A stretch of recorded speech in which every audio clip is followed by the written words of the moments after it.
Hey, welcome to Insider Secrets of Ranch Trail. Today, I'm going to share with you a success formula to help you be better in the show pen, to help you get plus maneuvers, to minimize your penalties, and just do a great job in Ranch Trail. Ranch Trail is fun. I mean, there's just no way around it. It's a lot of fun. Until you go into a maneuver and you get 6 or 8 penalty points, you thought you did everything else perfect, and then you look at your score and you're way down there in the class. So having practiced trail, performed trail, and done a lot of work in trail, I just want to share with you the secrets to minimize your penalties and do a better job showing. Well, how do we do that? And that's what we're going to cover in this module. And as you go through these courses, these small little courses, I'm going to teach you what the judges look for, how to practice and get better with your horse, okay? And then how to execute in the show pen. Like today, we're just practicing. So I have no idea where I'm going to find holes, what I need to get better. I just don't know. So what we're going to do is we're going to walk through all of those to help you help your horse. All right, so I'll break this down and it'll be really simple. You have 6 required obstacles that you have to perform in every single trail pattern. Every time you go in, you know you're going to have to do these 6.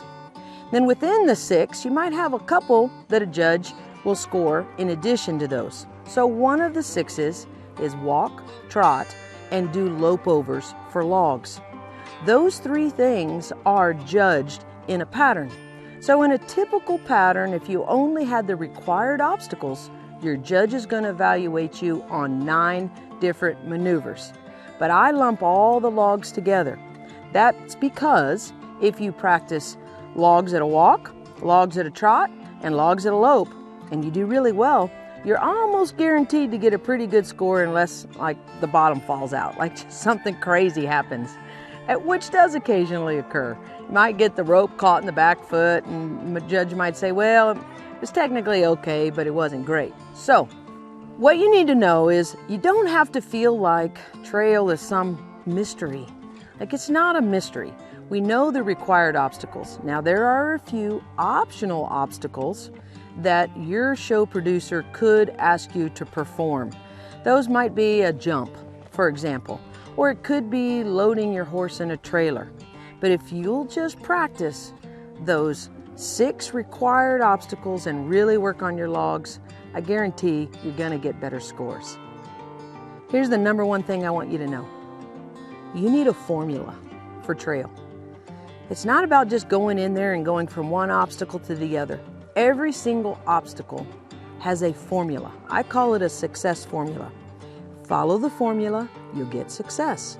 So I'm going to try to teach you what that formula is so that when you go into trail and you're doing those 6 different obstacles, you don't have to worry, is it going to go well? You kind of have a recipe to follow. So that may sound really simple, but if you will start thinking about being very consistent, following that formula, you're going to get the results that you want. So let me go ahead and teach you the formula for the obstacles.